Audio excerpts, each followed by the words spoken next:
how are we feeling about it, Manchester United fans? Bryan Mbeumo to Manchester United अब officially announce हो गया है। सबको पता था यहाँ पर कि ट्यूसडे को मैनचेस्टर यूनाइटेड को यूएस के लिए निकलना है, बिकॉज उनका जो प्री सीजन टूर है वो शुरू होने वाला है। तो ऑब्वियस सी बात है, उनको ट्यूसडे या ट्यूसडे से एक रात पहले आज के दिन अनाउंस करना ही करना था यहाँ पर ब्रायन एम्बेमो को officially.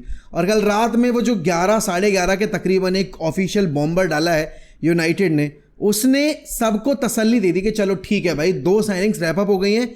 Now what we can do is, अब हम फोकस कर सकते हैं बाकी प्लेयर्स के ऊपर, स्पेशली आउटगोइंग्स हमें पहले करनी पड़ेगी, क्योंकि जितना भी फंड्स आप जनरेट करोगे ना आउटगोइंग से, वही पैसा आप यूज कर पाओगे अपनी इनकमिंग्स के लिए। लेकिन देखो क्या है सीन, सिर्फ यूनाइटेड यहां पर काम नहीं कर रही है मार्केट में, बहुत क्लब स्पेशली लिवरपूल ने तो नाक में दम कर रखा है। लिवरपूल ने ह्यूगो एकिटिके की डील को रैप अप किया है, और रैप अप भी बड़े क्रेजी अमाउंट पे किया है। 91 मिलियन यूरोस की ओवरऑल पैकेज वाली डील है, जहां पर अगर आप देखोगे तो हाई रिस्क है लेकिन हाई रिवॉर्ड की एक पॉसिबिलिटी भी है। अब ऑब्वियस सी बात है, लिवरपूल की प्रायोरिटी थी नहीं ह्यूगो एकिटिके, उनकी प्रायोरिटी थी कि भाई यहां पर हम अलेक्जेंडर इसाक को लेकर आए। बट न्यूकासल का जो स्टांस था इसाक के रिगार्डिंग कि भाई हम नहीं बेचेंगे, और लेट्स से कि अगर हम बेचते भी हैं तो हम विद इन द लीग तो बिल्कुल नहीं बेचने वाले, वो भी उस क्लब को जो हमारे साथ कंपीट करेगा टॉप 4 के लिए। मतलब ऐसा मुझे नहीं लगता, ऐसा न्यूकासल के फैंस को और न्यूकासल की मैनेजमेंट को लगता है। बट यहाँ पर अगर आप लिवरपूल के ट्रांसफर मार्केट में उनकी एक्टिविटीज़ को रेट करोगे ना, it's not even 10 on 10, it's 11 out of 10। क्योंकि अगर आप देखोगे जिस तरीके से उन्होंने यहाँ पर साइनिंग्स को रैप अप किया है बिना कोई टाइम वेस्ट किए, दैट रियली शोज कि वो कितने ज़्यादा डिटर्मिन्ड हैं इस सीज़न में आर्ने स्लॉट को प्रॉपरली बैक करने के लिए। इस सीज़न वो ना सिर्फ प्रीमियर लीग टारगेट कर रहे हैं, बल्कि वो हर एक ट्रॉफी जिसमें वो पार्टिसिपेट करेंगे वो टारगेट कर रहे हैं। And that makes Liverpool even more dangerous, because अब उनके पास फ्लोरिन वर्ट्स है, जेरेमी फ्रिंकपोंग है, मिलोस कर्केज है, ह्यूगो एकिटिके, और अभी वो रुकने का नाम नहीं ले रहे हैं। द स्टिल गोइंग आफ्टर मार्गी, जो कि क्रिस्टल पैलेस से अगर वो लेकर आ जाते हैं तो उनका डिफेंस जो ऑलरेडी इतना सॉलिड है वो और ज़्यादा बेटर हो जाएगा। एंड नॉट टू फॉरगेट, उन्होंने ऑलरेडी लास्ट सीजन ही मामादाशविली की साइनिंग कंप्लीट कर ली थी, तो अब उनके पास यहाँ पर कैलेहर नहीं होंगे लेकिन 2 वर्ल्ड क्लास गोलकीपर होंगे। हम ऑलरेडी लास्ट ईयर के यूरोज में देख चुके हैं कि मामादाशविली कितने शानदार गोलकीपर हैं, तो आई डोंट थिंक उनको किसी इंट्रोडक्शन की ज़रूरत है। But to be very honest, everybody who is saying that Liverpool are the front runners इस पूरे सीन में, एंड ईपीएल जो होगा इस बार का टाइटल रेस वो वन साइडेड हो जाएगा, बिकॉज लिवरपूल ने ट्रांसफर्स अपने बहुत जल्दी प्री सीजन टूर से पहले ही रैप अप कर दिए हैं। बट लोग ये भूल रहे हैं कि जो सिटी का ट्रांसफर स्ट्रक्चर था वो उनका शुरू हो गया था आपके विंटर मार्केट से। विंटर मार्केट में उन्होंने रीजनेबल साइनिंग्स की थी, जिसमें सबसे ब्लॉकबस्टर साइनिंग जो उनकी थी वो थी आपके उमार मारमूश की, एंड मारमूश ने आते ही गोल रिटर्न्स देने शुरू कर दिए थे। अगर आप इस विंडो की बात करोगे, उन्होंने यहाँ पर रायन चर्की साइन किया है, रेंजर्स साइन किया है और एत नूरी साइन किया है। वो अभी भी यहाँ पर अपने केस में काफ़ी स्ट्रॉन्ग एक चेज रखे हुए हैं अगर आप देखोगे तो लिवरामेंटो के लिए। हालांकि न्यूकासल यहाँ पर 6 years की डील पुटअप कर रही है लिवरामेंटो के सामने, which would make him one of the highest earners at Newcastle. But I don't think यहाँ पर न्यूकासल ज़्यादा दिन तक रोक पाएगी लिवरामेंटो को, अगर सीरियसली यहाँ पर मैन सिटी अप्रोच लेकर जाती है। अब ऑब्वियस सी बात है, यहाँ पर अगर आप टाइटल हंट की बात करोगे तो उसमें 3 ही क्लब्स का नाम अभी आएगा।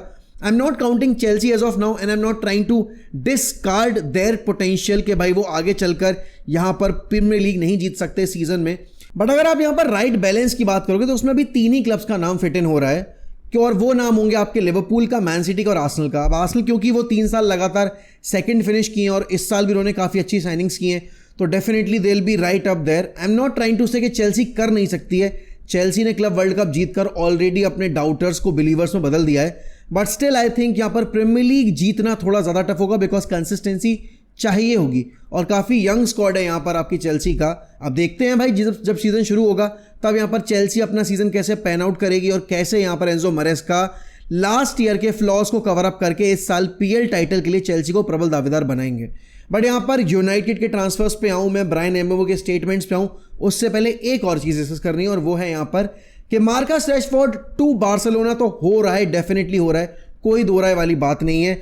आपकी बार्सा ने यहाँ पर उनकी पूरी सैलरी कवर करने की रिस्पॉन्सिबिलिटी ली है, जो कि बहुत अच्छी बात है। यहाँ पर प्रॉब्लम यह है कि शायद यहाँ पर बार्सिलोना मार्कस रैशफोर्ड को रजिस्टर नहीं कर पाएगी अभी आने वाले कुछ टाइम तक के लिए, क्योंकि उनको अभी भी अपना वेज बिल सॉर्ट करना है, और कहीं ना कहीं जो ला लीगा के रूल्स और रेगुलेशंस हैं उसके अकॉर्डिंग उनको थोड़ा और अपने वेज बिल से ऑफलोडिंग करनी पड़ेगी।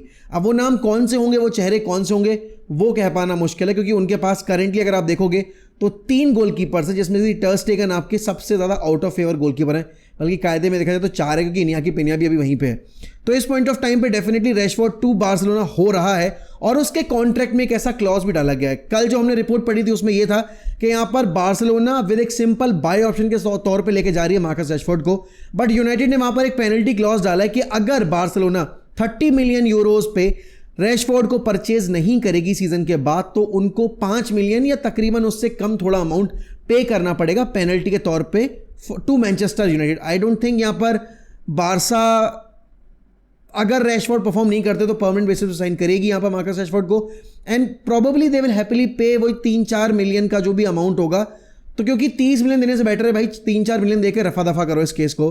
तो अब रैशफोर्ड के ऊपर बहुत बड़ी रिस्पॉन्सिबिलिटी है, क्योंकि this is possibly the last time यहां पर जब कोई बड़ा क्लब रैशफोर्ड के लिए आ रहा है, क्योंकि after Barcelona I don't think यहां पर most of the clubs interested होंगे अगर ये वाला टेन्योर भी रैशफोर्ड का फ्रूटफुल साबित नहीं होता है। मतलब once the next Ballon d'Or winner की कैटेगरी में बैठने वाला रैशफोर्ड आज यहां पर इस तरीके से डिफिकल्टी फेस कर रहा है, किसने ही सोचा होगा। देखो, being a United fan I had high hopes from Marcus Rashford, but he was never the player that we hoped he would be, and that started एक यहां पे रेबेलियन, एंड दैट स्टार्टेड एक ऐसा फेज जहां पर the fan base started losing confidence on Marcus Rashford. फिर उसकी यहां पर अनसीरियसनेस बिहेवियर प्लस उसके फड्डे जो भी मैनेजर के साथ रहे हैं, I hope everything get sorted out and यहाँ पर वो बारसा के लिए अच्छा करे, जिससे कि हमें वो प्राइस मिल जाए जो हमें मिल सकता है अगर बारसा परमानेंट बेसिस पे उसको साइन करती है। तो अब देखो सीन क्या है। अब अगर हम यूनाइटेड के ट्रांसफर पे आए, सबसे पहली चीज यहाँ पर कल एक रिपोर्ट आई है कि Jadon Sancho to Juventus is not done and dusted, और ये चीज मैं अपने मन से बना के नहीं बोल रहा हूं, ये चीज बोली डेविड ऑर्नस्टीन ने। डेविड ऑर्नस्टीन के जुबान से निकली एक एक चीज 100% सही होती है।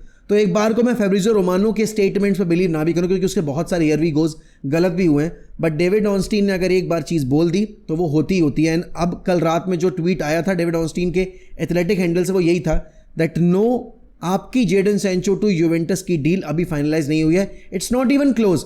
तो वहां पर कल रात में हमने जो लाइव स्ट्रीम की, हमने सोचा कि शायद यहां पर जेडन सैंचो जा रहे हैं, नहीं भाई, वो गंदा गलीच प्लेयर यहां पर कुंडली मार के बैठ गया बिल्कुल राहु केतु की तरह। एंड अब यहां पर थोड़ा टाइम हमें बिताना पड़ेगा, नेगोशिएट करना पड़ेगा, एक राइट ऑफर लाना पड़ेगा, और तभी हम इस फ्रीडम फाइटर को फ्रीडम दिलवा पाएंगे अपने क्लब से, और हमें फ्रीडम मिलेगी इस गंदे गलीच प्लेयर से। बात अगर आती है यहां पर आपके गर्नाचो की, तो गर्नाचो को लेकर भी प्राइस टैग हमने डाउन कर लिया है अपना, ऐसा बताया जा रहा है रिपोर्ट्स के अकॉर्डिंग, क्योंकि गर्नाचो के केस में हमने अभी तक सोचा था कि हमें 60-65 मिलियन मिल जाएंगे, बट अब वो प्राइस टैग कम होकर यहां पर 45 मिलियन के अराउंड आ चुका है, 45 million euros, not even pounds. तो एक ऐसे टाइम पीरियड में जहां पर चेल्सी बोल रही है कि अगर यूनाइटेड तुम्हें निकोलस जैक्सन चाहिए है ना, तो हमें 80 मिलियन पे करो, जो कि कहीं भी किसी भी तौर पे सेंसिबल डिसीजन है ही नहीं भाई। चेल्सी क्या सोच करे अपने प्लेयर को निकोलस जैक्सन को रेट करे इतना ज़्यादा। अगर चलो ठीक है कोई और प्लेयर हो तो मैं मान भी लेता, बट निकोलस जैक्सन जिसको तुम ऑफलोड कर रहे हो लिटरली, तुम उसको इतना ज़्यादा प्राइस पे कोट कर रहे हो, पॉसिबल ही नहीं। और अगर यूनाइटेड में थोड़ी बहुत भी बुद्धि है तो यार उनको नहीं जाना चाहिए निकोलस जैक्सन के लिए। बात आती है यहाँ पर एंटनी के केस में, तो एंटनी के केस में भी यहाँ पर यूनाइटेड ने अपना स्टांस थोड़ा लाइट किया है। Previously they were demanding something around 50 million, but यहाँ पर अब वो 40 मिलियन से नीचे की भी प्राइस पे शायद एंटनी को लेकर डील्स एग्री कर लेंगे। अब रियल बेटिस के एंड से अभी तक कोई सीरियस ऑफर आया नहीं है। रियल बेटिस चाहती है कि एंटनी को लाया जाए वापस से, because he had a wonderful loan spell eight real Betis, but कहीं ना कहीं यहाँ पर रियल बेटिस पैसे की तंगी के चक्कर में और जो ला लीगा के रूल्स एंड रेगुलेशन उनके चक्कर में एंटनी पे उतना पैसा खर्च करने के मूड में लग नहीं रही है। क्या होगा एंटनी का फ्यूचर, क्या यहाँ पर लेवरक्यूजन आएगी एंटनी के लिए, really hard to predict. But definitely अगर एंटनी रुक भी जाता है ना, I wouldn't mind keeping him, because he is a versatile player, he can play as a wing back as well. बंदा क्रिएटिव भी है, बंदे को फ्रीडम मिलेगी अगर, तो शायद रूबन एमरेम अगर अपना माइंड चेंज करते हैं और एंटनी को इंटीग्रेट करते हैं, वो बंदा अच्छा कर लेगा। That's what I feel, because देखो बाकी सारे प्लेयर्स के केस में ना बैड एटीट्यूड एक बहुत बड़ा इशू था। एंट्री के केस में बैड एटीट्यूड या अनप्रोफेशनल बिहेवियर कभी भी कोई प्रॉब्लम रहा नहीं है, just that he has under perform. And अगर सही में देखा जाए तो वो अंडर परफॉर्म की कैटेगरी में डाला भी हमने इसीलिए क्योंकि हमने उसके ऊपर इतना प्रेशर पुटअप कर दिया 100 मिलियन के प्राइस टैग का। तो अगर हम वो प्राइस टैग साइड रखेंगे, हो सकता है यहाँ पर एंट्री की डील मटेरियलाइज कर जाए और वहाँ पर वो अपना जो स्टैट्स उसने बेटिस में प्रोड्यूस किए शायद वो यहाँ पर हमारे लिए प्रोड्यूस कर दे। बट इट्स ऑल अबाउट यहाँ पर कितना कॉन्फिडेंस उसको मिल रहा है मैनेजर के एंड से और फैन बेस के एंड से, जो कि रत्ती भर नहीं मिला।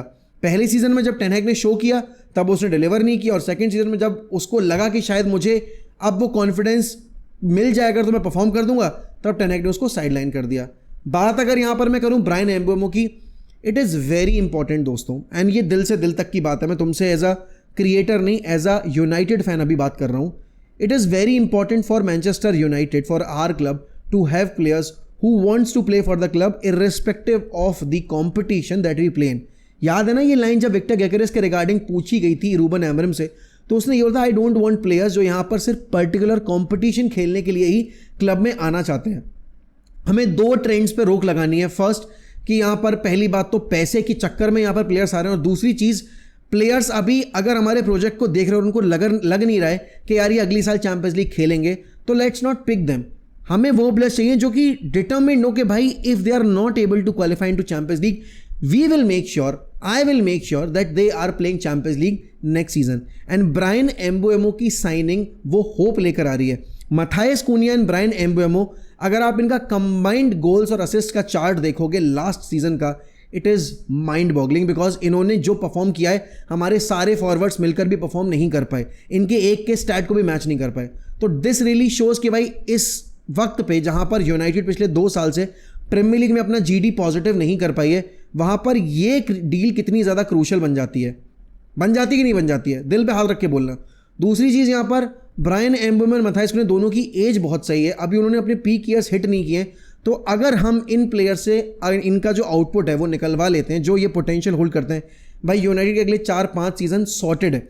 और इसीलिए यहाँ पर अब जो अगला इन्वेस्टमेंट है वो डेविड ऑर्नस्टीन के अकॉर्डिंग यहाँ पर है कि भाई ये या तो स्ट्राइकर साइन करेंगे या तो ये यहाँ पर मिडफील्डर साइन करेंगे, क्योंकि ये करेंगे तो डेफिनेटली प्रायोरिटी लिस्ट में गोलकीपर भी है। अब जैसे आपने पढ़ा होगा बैन जेकब्स की रिपोर्ट है कल रात की ही कि एमी मार्टिनेज के लोन स्पेल के लिए यूनाइटेड ने अप्रोच किया था, जो कि ऑब्वियस सी बात है वेला कभी एक्सेप्ट करने नहीं वाली थी, बिकॉज वेला को चाहिए पैसा, और वेला यहाँ पर एमी मार्टिनेज को सेल करके डेफिनेटली वो पैसा अर्न करने की एक्सपेक्टेशन रखती है।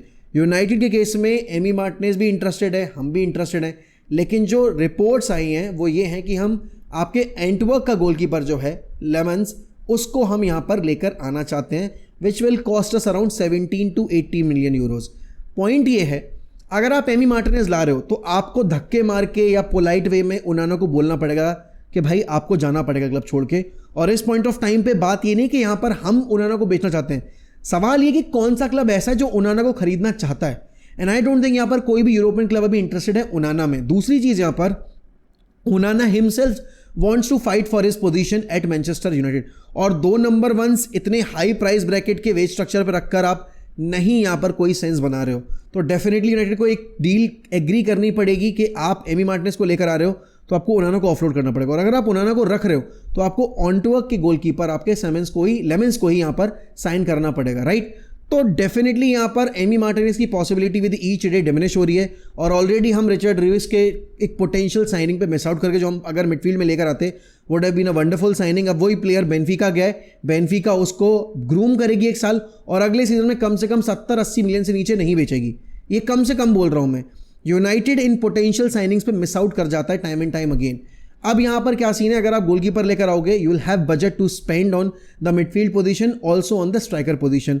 बेंजामिन सेस्को का नाम एज पर यहाँ पर David Ornstein and as per Fabrizio Romano discuss किया जा रहा है internally, and they think they can actually get Benjamin Sesko. But क्योंकि यहाँ पर विक्टर gyökeres की जो लिंक्स है ना आर्सेनल के साथ वो भी डाई डाउन हो गई हैं, तो मुझे लगता है यहाँ पर कि शायद अगर विक्टर gyökeres का जो साइनिंग है वो हॉल्ट पे जाता है, वो कूल डाउन हो रहा है, तो आर्सेनल रीइग्नाइट करेगी अपना इंटरेस्ट बेंजामिन सेस्को में, बिकॉज एट सम पॉइंट यहाँ पर इस विंडो के दौरान ऐसी बहुत बड़ी पॉसिबिलिटी थी कि बेंजामिन सेस्को टू आर्सेनल होके रहेगा।